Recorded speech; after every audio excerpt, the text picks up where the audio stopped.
Issei, give it to me. It was the night of the school trip. Akano, with her hair hanging loose, had cornered me on the bed.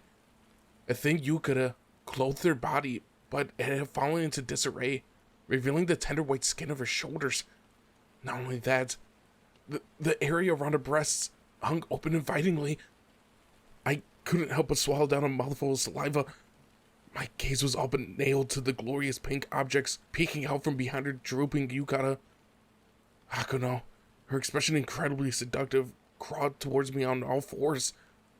With each careful motion, her wonderful bosom swayed from side to side. The sight was enough to bring tears of joy to my eyes. You're going to leave me behind when you go to Kyoto, aren't you? She said mournfully as she wrapped her arms around my neck and pressed her soft, velvety body against mine. It's only 3 nights. We'll see each other again in 4 days. I answered in a high-pitched voice. To be perfectly honest, I could hardly think. My mind was doing somersaults in response to the sensations of her body touching mine. Her yukata had almost slipped out by now. At this rate, she would be completely naked in no time. I was suffering from an unstoppable nosebleed. Akano's lustrous black hair gave off a wildly sweet scent. Her body felt slightly warmer than usual. Maybe she had just gotten out of the bath? Oh dear. That's 2 full days without you. I might die of loneliness. She muttered tearfully as she laid against my chest. What was going on with her? Ever since our battle against Loki, Akano's habits fawning over me when we were alone had intensified. Whenever we watched TV in the living room, she would rest her head against my shoulder. On one occasion, after she invited me to go shopping with her, I told her I was busy, and she puffed her cheeks out and pouted angrily. Nonetheless, the second I gave in and agreed to join her, her expression transformed into a cute smile, so enthralling that it could have killed me on the spot. People would have guessed that she was younger than me by her voice and attitude. It wasn't uncommon for her adorableness level to even exceed the Prez's. Sure, Akano maintained her usual elegant sister-like attitude while we were at school, but whenever we were alone, the Prez and Akano were becoming masters at killing me with cuteness. And so she placed her hand on mine, lacing the fingers to my own. That's why tonight I'm going to make up for those last 4 days and 3 nights. Make up for them? All I could do was echo those words. My brain was in a boil. If my adorable Akano were to have her way with me, I could breathe my last today with no regrets. Yes, make up for them. I'll touch you, Issei, caress your skin, embrace your manly body, and experience what it means to be a woman. Blood continued to gush from my nose at these stimulating words. This was bad. She was supposed to be a respectable demon and my upperclassman. She was so endearing right now that I could have easily mistaken her for a younger girl, but I couldn't afford to forget my place. If I'm not good enough for you as your underclassman, there's no need to be so formal. Akano chided, shaking her head. Her gleaming eyes were all but asking me why I was speaking like that. But you're my upperclassman and... I began when she grabbed a hold of the bed sheets.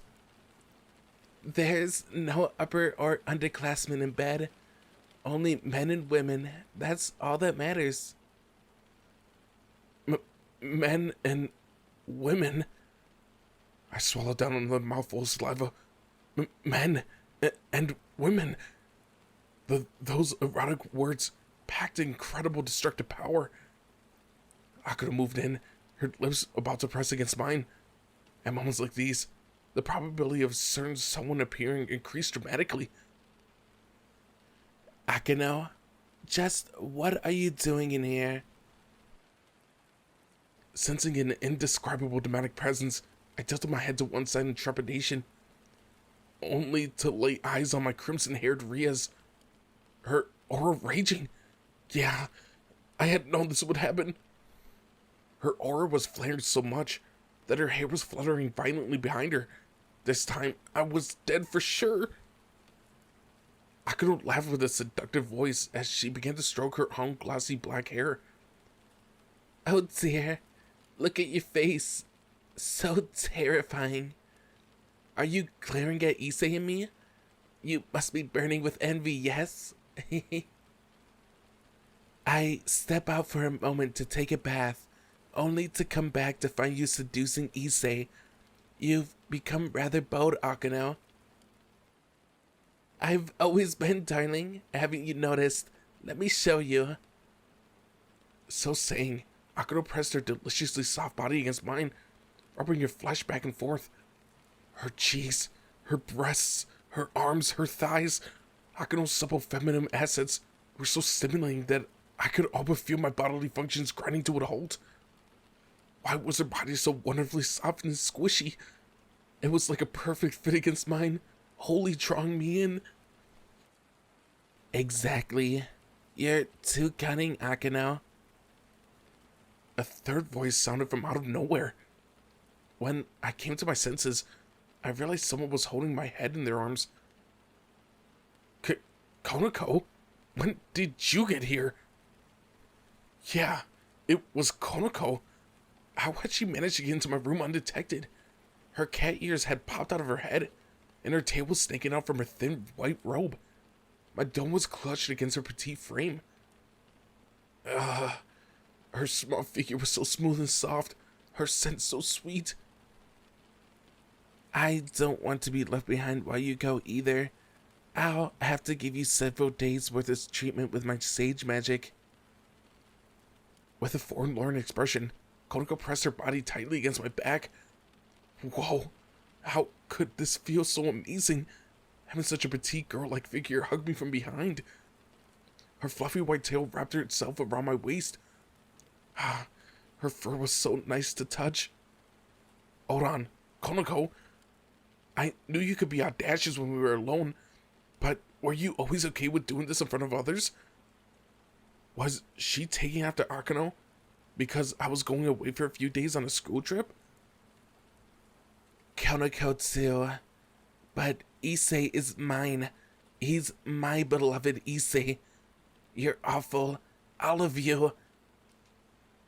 For some reason, the press was fidgeting from side to side, her body trembling. There was no tears in her eyes as she puffed up her cheeks. Free as... Yeah, that expression of hers was simply adorable. That was the sound of the door opening.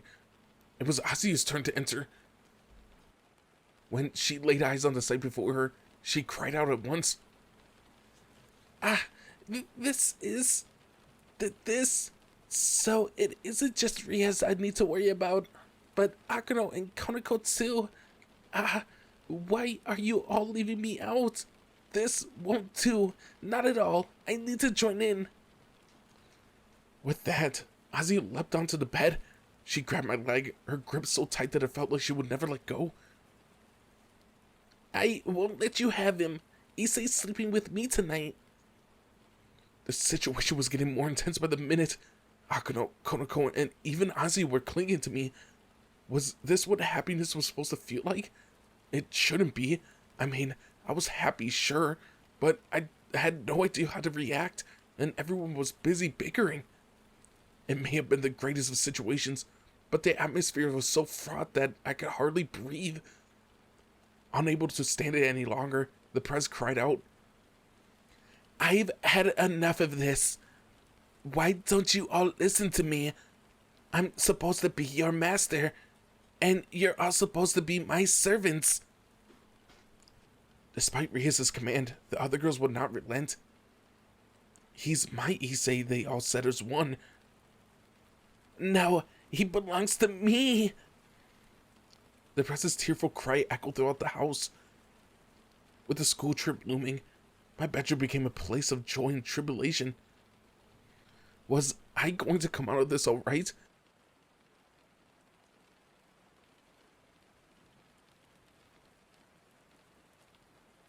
In the future, I'd like to start my own business.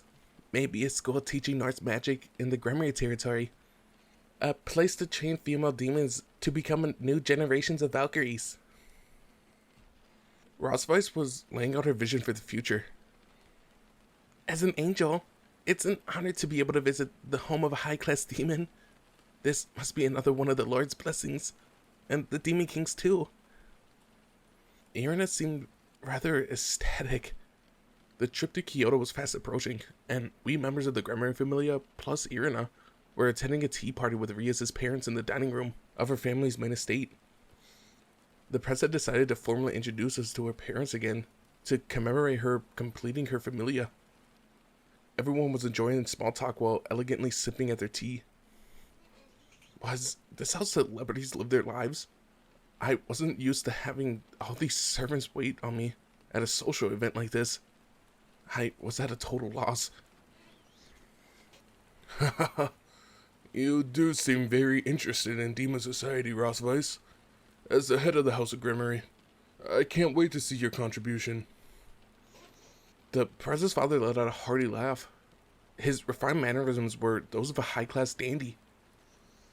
The Prez's mother set her cup down as she changed the subject. Incidentally, Issei and the other second-year students are going on their school trip soon. To Kyoto, I believe. Yeah, we'll be there for a few days, I answered. The Prez's mother was so polite that my every interaction with her filled me with anxiety. Ria's brought back some pickled local vegetables from Kyoto last year. So, the Prez's mother ate pickled vegetables? The Prez ate them all the time back home, so that shouldn't have come as too much of a surprise. Still, I just couldn't associate the image of an elegant upper-class lady of the House of Gremory eating something so common as a pickled vegetable. I'll be sure to bring some back. Oh, that isn't what I meant. Please don't mind me. There's no need to go out of your way. The Prez's mother covered her mouth with a hand, her cheeks turning pink. That reaction was so cute. The social gathering continued at a leisurely pace until a successful end.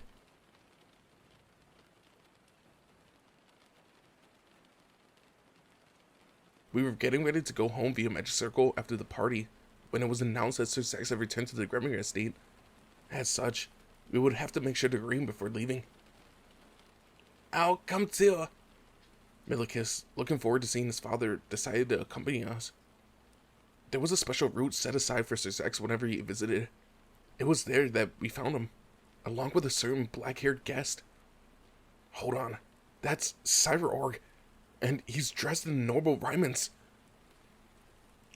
Thank you for your hospitality. You look well, Riaz, Red Dragon Emperor. Even when he wasn't fighting, Sairaorg's body positively oozed power and ambition.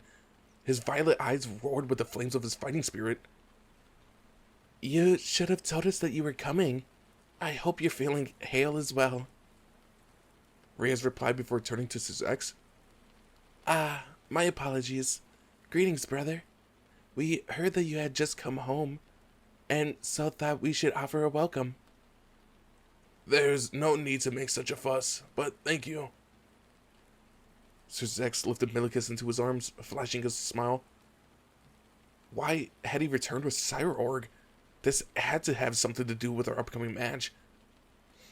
As I ruminated over the possibilities, the press asked Sir Zex directly. Brother, if you're here with Sairaorg...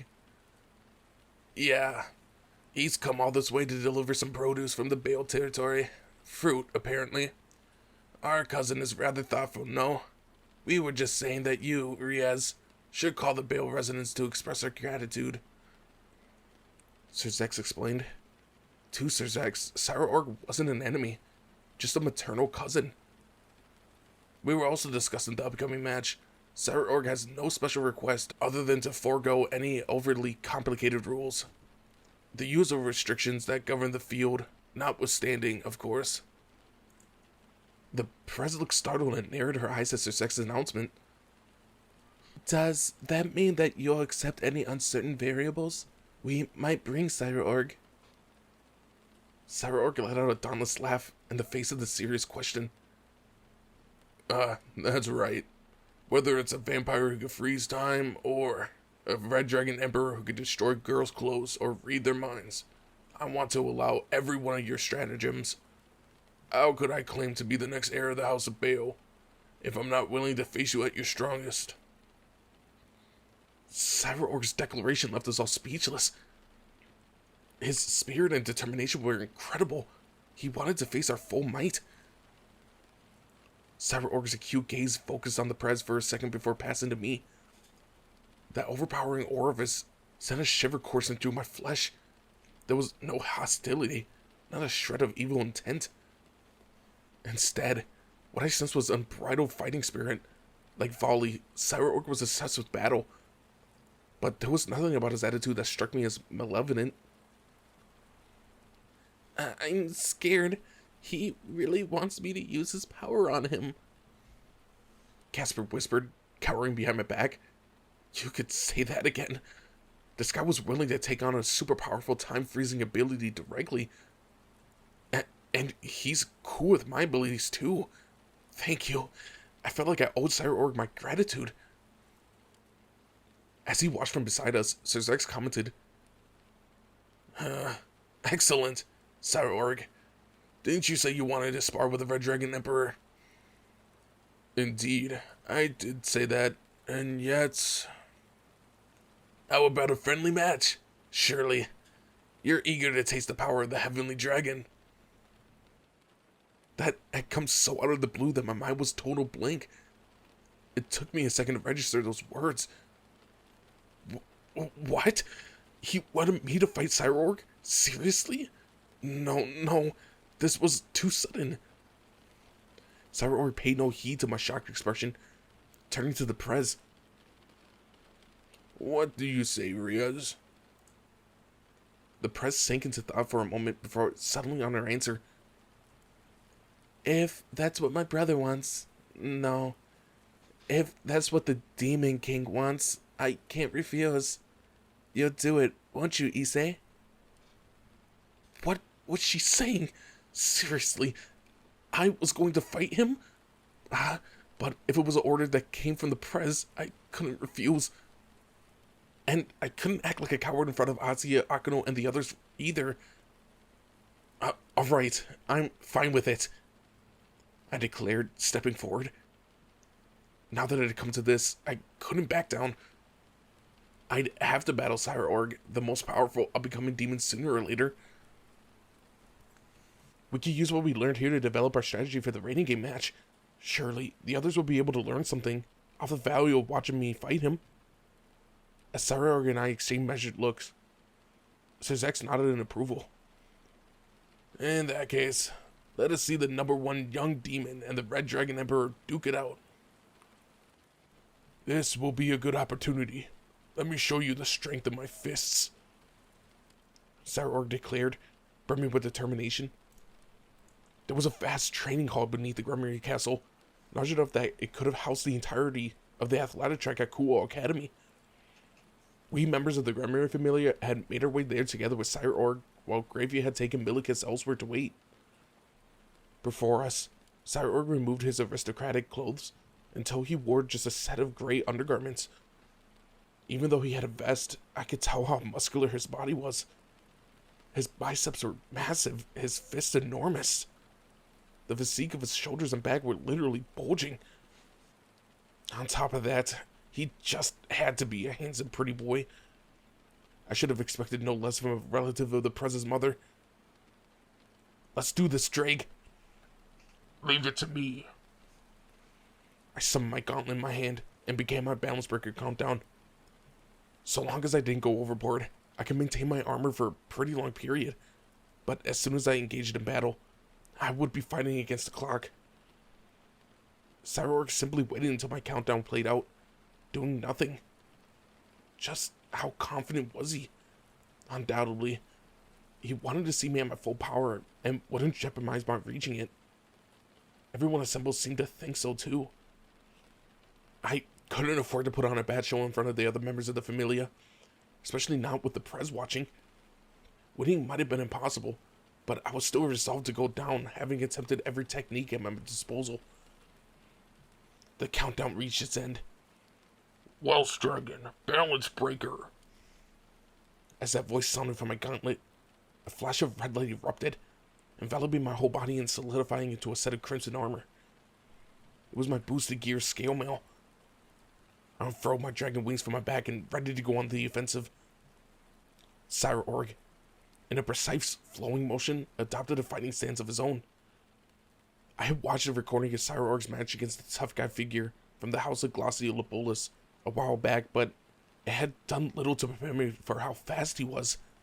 Even Kiba would be in a tough contest against Sairaorg. I probably wouldn't be able to keep up with him, but now that it came to this, I had no choice. I had to prepare for the worst and take initiative. I let the propulsion unit on my back roll to maximum output and shot forward.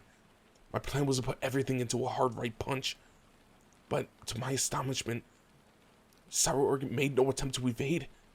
I was coming straight for him, yet he didn't show the slightest hint that he was trying to dodge. Damn it. Is he so confident that he thinks that he can take my attacks head on? Fine. Let's see how you take this then. My fist slammed hard into Sairaorg's face, the strike's impact echoing loudly. He really hadn't dodged it. I scored a 100% clean hit. Yet, the moment I made contact, an indescribable chill swept through my body, forcing me to retreat backwards hastily. Once I had put some distance between us, I resumed my combat stance. Sairaorg didn't look hurt in the slightest. Hold on. I put a ton of power into that blow. Sure, I didn't boost it, but he shouldn't have been able to take it without any defensive techniques. Sairaorg pointed to the place where I had struck him, flashing me a smile. That was a good punch. Direct and imbued with feeling. Any run-of-the-mill demon would have fallen immediately. However, Sairaorg vanished. I'm of another class. His next words came from behind me. What? Sairaorg delivered a strike of his own. How did he get back there? Damn it. I crossed my arms trying to defend, but the blow was even heavier than I imagined. I managed to catch the attack, but my gauntlets were shattered. How could a punch manage that? Having lost my sense of balance, I activated my propulsion unit once more and hurried across the field to escape. Sairaorg was so quick, my eyes hadn't been able to follow him at all. Seriously, he straight up vanished.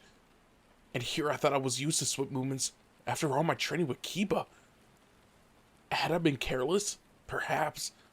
But that couldn't have been the only reason for this. More importantly, my arms were numb. My gauntlets hadn't taken all of the impact. Fortunately, I could still move my fingers, meaning I could continue fighting. No bones had been broken. Drake, I need you to regenerate my gauntlets, I thought. Got it. That red aura wrapped around my arms, restoring my broken armor. Judging by his smile, Sairaorg looked to be impressed. Oh, so that strike hadn't sent you flying. Well, that was only a greeting. A greeting?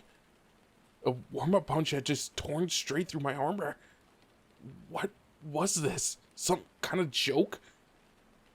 That was the first time anyone had ever smashed through my scare mail armor with just their bare hands. I have 3 weapons, a sturdy body, fast legs, and martial arts. Let's try this again. Again, he outright vanished. Was he coming from my side this time? Yep, he appeared right next to me in a blink of an eye. I spun, trying to dodge his body blow, but that was the sound of Sairaorg's fists tearing through the wind. How could they carry that much force? With a dull sound, fissures erupted across my armor, shielding my stomach. A simple graze was enough to fracture it. This was like a bad joke. Damn it!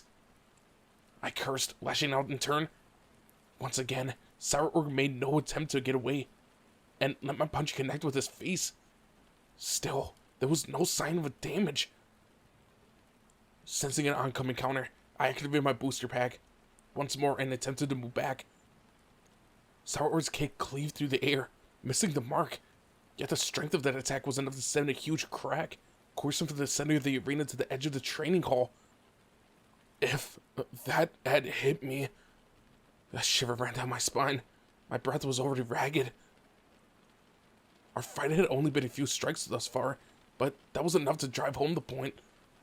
My opponent was strong. He was supposed to be of the same generation as the present Theodore Astaroth. This guy was leagues past Theodore. This is a surprise. This man from the House of Bael looks to have increased his power to its maximum level. In terms of your rating game types, he's a power type fighter who keeps pushing his attack stat to new heights. Interesting. A man pursuing pure destructive potential. Such extreme measures. Yes, very intriguing. Drake was actually displaying an interest in someone other than the Demon King or a dragon. I guess that was a testament to how impressive Sairaorg was.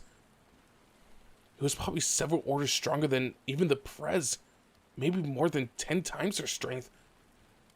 A demon born to the princely house, and yet without demonic abilities of his own.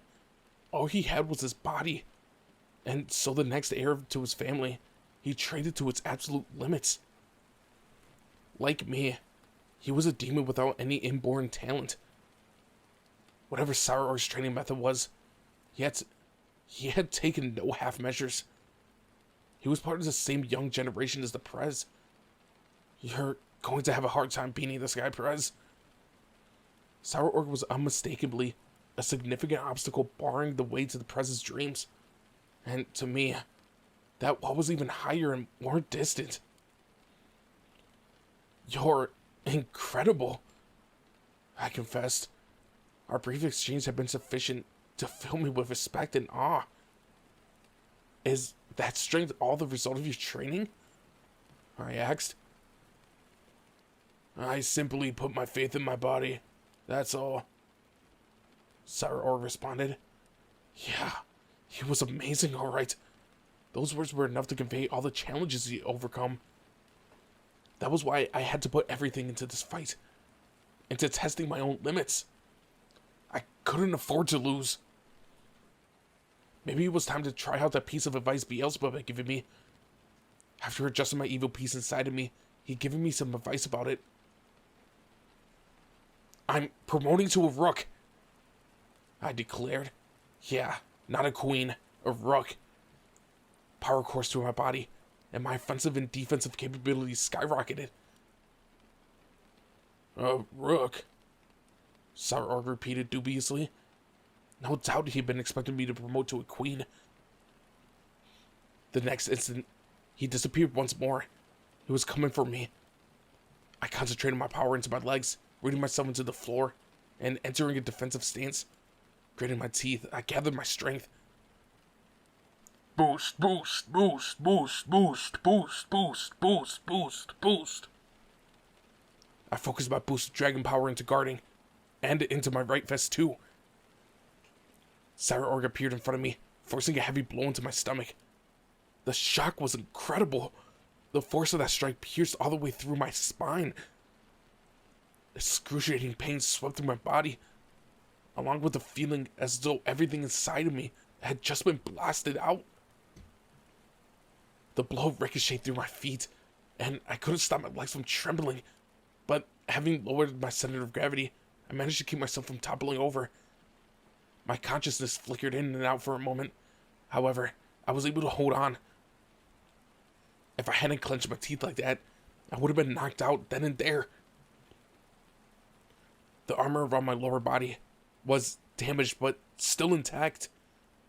Aiming for the exact instant when Sairaorg withdrew his fist, I lashed out with another punch straight for his face. It was like hitting a boulder, but I could sense something breaking. Blood trickled from Sairaorg's nose. At that moment, blood also poured out from the part of my helmet closest to my mouth. I was similarly bleeding from the body, and I felt as if I'd vomited.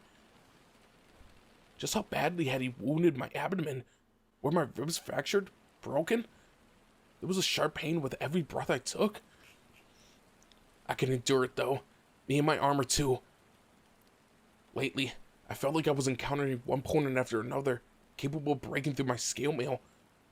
So I thought I'd focus my energy on protection. Maybe that was only natural considering how regularly I was pitted against enemies far beyond my level.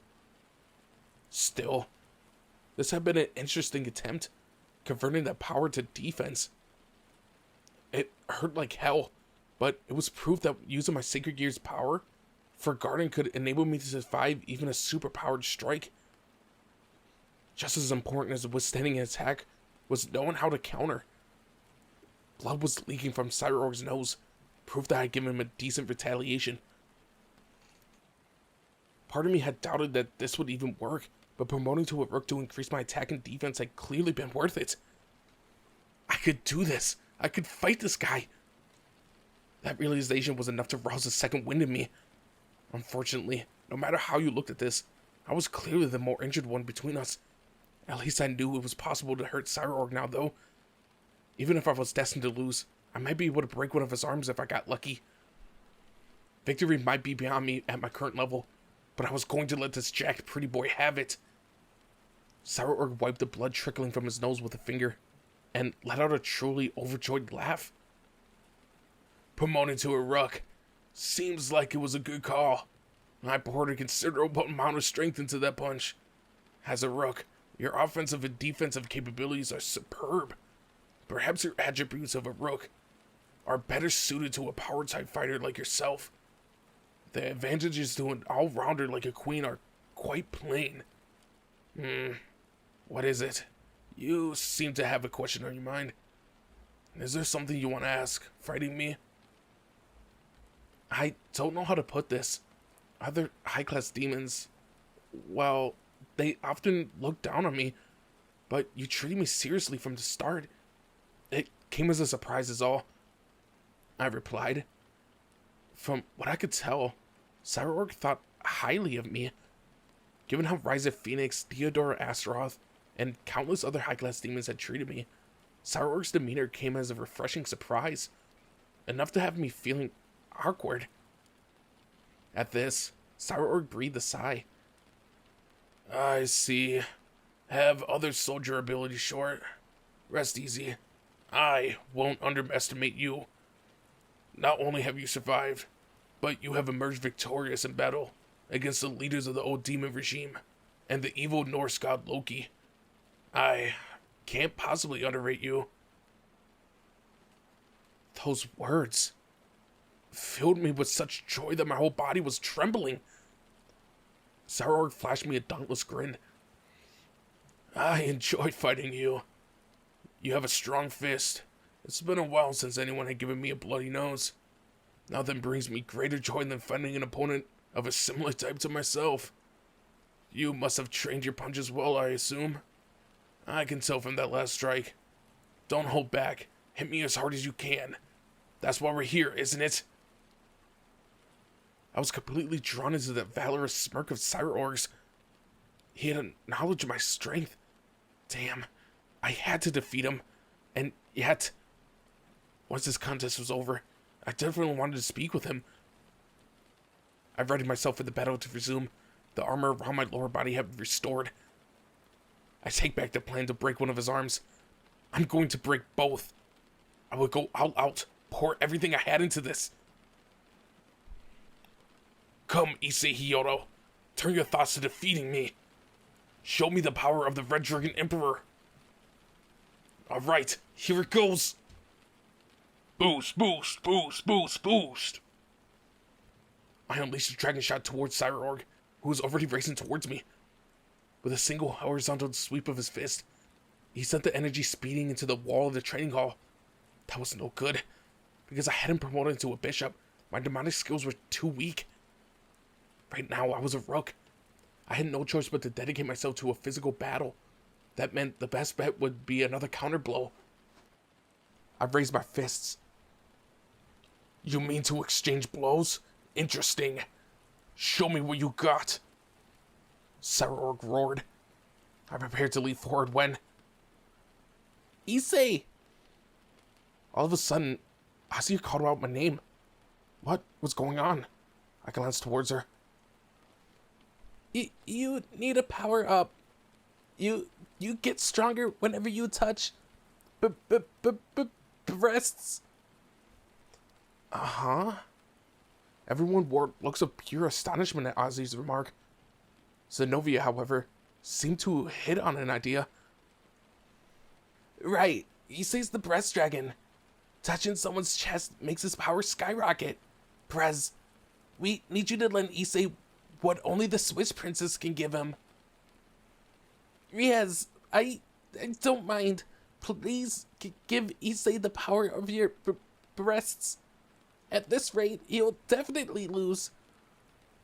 Asuya added, voice trembling. The two girls were both entreating the Prez. Riaz, the one on the receiving end of this plea, looked to be at a complete loss. Asuya, Zenobia, I understand how you feel. You don't want me to lose. Still, you shouldn't talk about breasts so openly. The pair were completely serious. Heck, Asuya's eyes were brimming with tears. That's right. With the president's breasts, Issei becomes superpowered. Now my cute underclassman Gasper was joining in. Yes, sexual desires that would fuse Issei's powers. Era 2. Was everyone that worried about me? Maybe they didn't want to see me fail. I was grateful for their support, but I felt a little conflicted. So, it's true. Touching breasts boosts his strength. I thought that was just a rumor. Oh man, to hear Sairaorg ask that. It's true. Konako replied point blank. Sorry for being such a pervert, everyone. I really am the Breast Dragon Emperor. What are you going to do, Riaz? Akano asked with an amused grin. Do you want to touch them? If it will make you stronger, I... The Prez's face had turned bright red. Prez, is it truly okay in front of your own cousin? If you're sure, I'll touch them to my heart's content and revitalize my strength. Does everyone usually get so excited over this? It must be another custom foreign to Asgard. Razvai said with a look of astonishment. She'd arrived at a huge misunderstanding. Kiba was wearing an awkward grin, as though he was at loss to how to respond.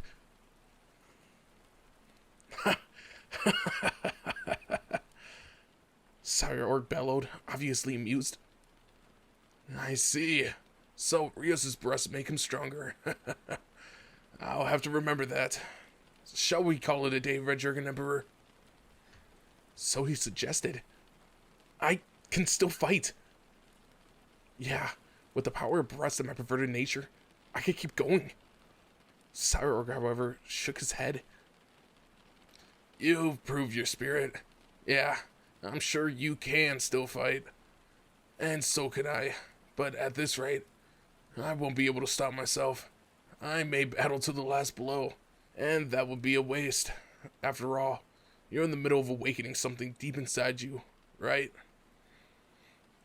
He noticed during our skirmish that I was probing at my own possibilities. Sairaorg retrieved an aristocratic outfit before approaching me and placing a hand on my shoulder. Let's continue this after you found what you were looking for. We shall fight together, both of us in prime condition. That's the duel of the Red Dragon Emperor that I want. We can settle things in a rating game.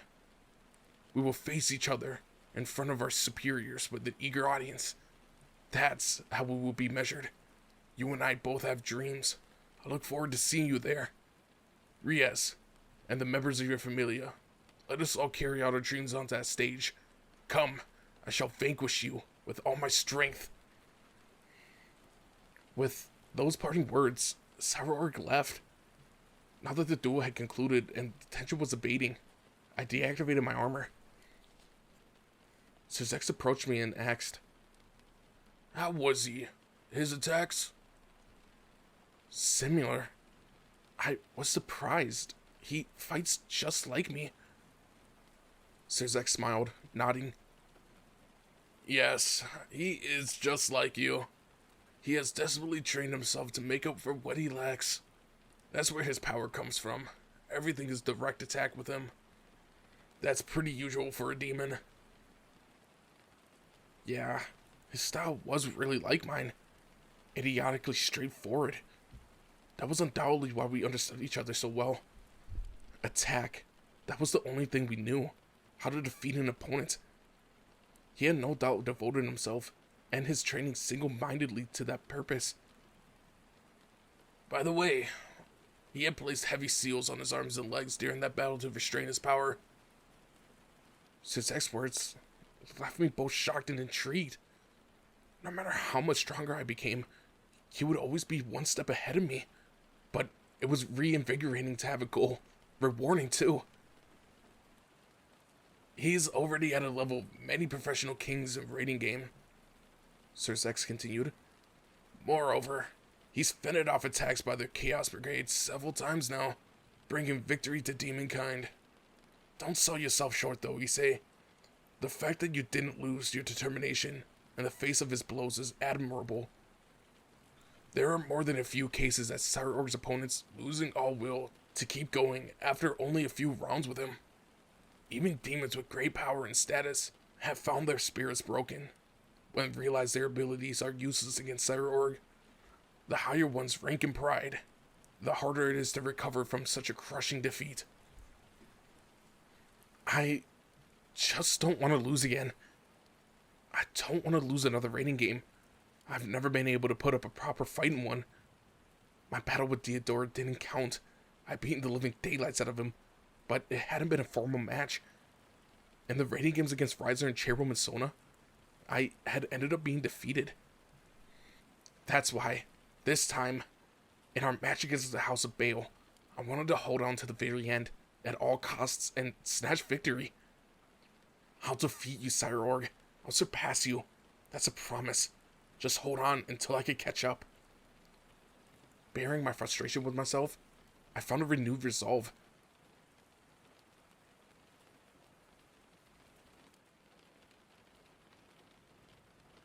Are you still going to call Ria's Prez after she finishes high school, Issei?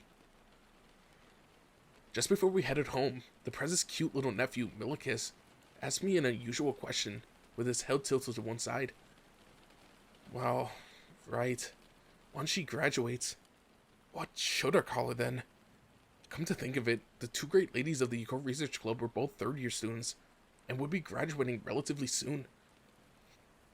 We need a new club president before long, and it'll be weird to keep referring to Riaz as the Prez by that point. What was the best way to address her then? Lady Riaz? Maybe Master would be the most appropriate? However, the name I wanted to use was Riaz. She was family. We already lived together, and she was the person whom I loved the most. Even if I could only do it once, I wanted to call her by her name.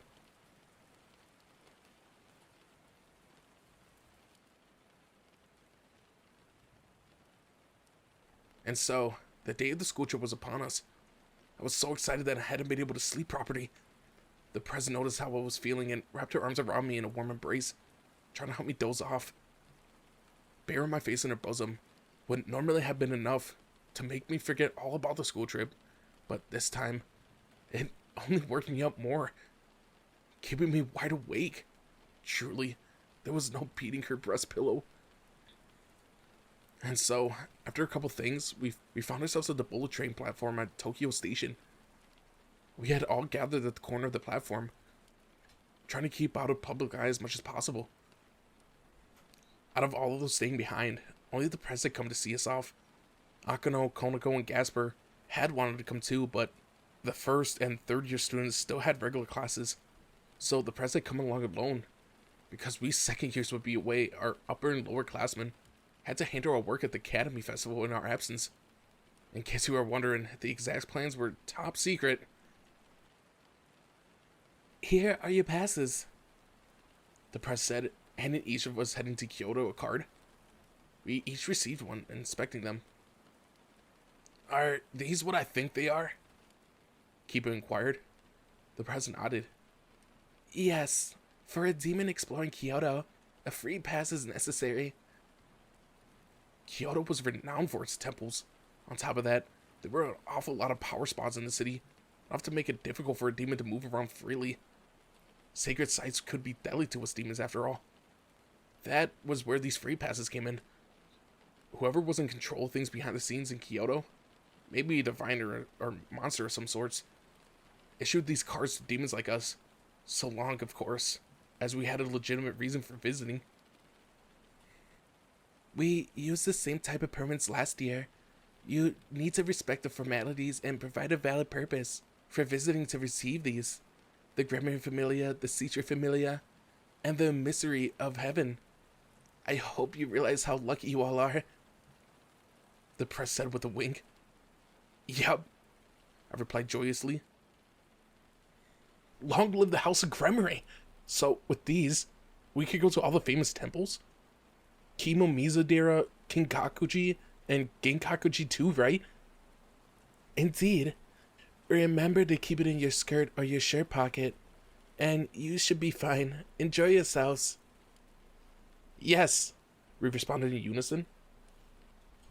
I put the card in my back pocket. I was ready to go. Suddenly, Azia's cell phone started ringing. Hello? Kiryu? Yes, I'm here with Zenobia and Irina. What did Kiryu want? Azia finished her call quickly and bowed to the Prez. Thank you, Riaz. We'll be back soon. We're off. See ya. Yes, take care. Azia, Zenobia, and Irina all bid their farewell to Riaz before heading off somewhere. Did they have something to check on before we boarded the bullet train? For my part, I remembered to bring some handkerchiefs, tissues, and a change of underwear. Still, a quick double check to ensure I hadn't forgotten anything wasn't a bad idea. In that case, I'll be going too. I'll bring back a souvenir. Kiba bobbed his head as he went to join the others. Now it was only the Prez and I. Fix your collar. She scolded, adjusting my shirt. You need to present yourself well. You're a student of Kuo Academy, remember? Right. Having straightened my shirt, Riaz then leaned her head against my shoulder. Prez? I'm trying to be strong, but I'm no different from Akano. I'll be lonely without you. Perhaps I've gotten a bit better, though. Last semester, I would have been completely hopeless without you, but now I should be able to hold out for a few days. Prez. Maybe it was because she doted on me like a pet cat, but it was clear that she didn't want me to go. Lately, it felt like Riaz had treated me like a genuine family member. Every now and then, she behaved in a way that she wouldn't normally in front of others or wore a particular familiar expression. I gripped the Prez's hand in my own, flashing her a smile. You're exaggerating. Even if I'm not here, you still have Konako and Gasper. I know, but you don't realize your own charms. Still, I love that part of you. So saying, the Prez forced a smile as her face approached mine. Before I knew it, our lips had connected. My brain went haywire, and then my face flushed. I was rooted to the spot, unable to move. I mean, this was a kiss. Perez. Riaz fixed me with a cute grin before sticking out her tongue. That was a goodbye kiss. Why are you acting so surprised? How many times have you kissed now? At this point, you should be kissing me. Still, you caught me off guard. At this response, the Prez's smile turned slightly disappointed. That's enough for me, but I can hold out. Enjoy yourself, Issei. Yep, I'll be back soon. A kiss from the Prez. This was awesome. She really did spoil me. This was a good omen. The next few days was gonna be a blast. My school trip was already off with a bang.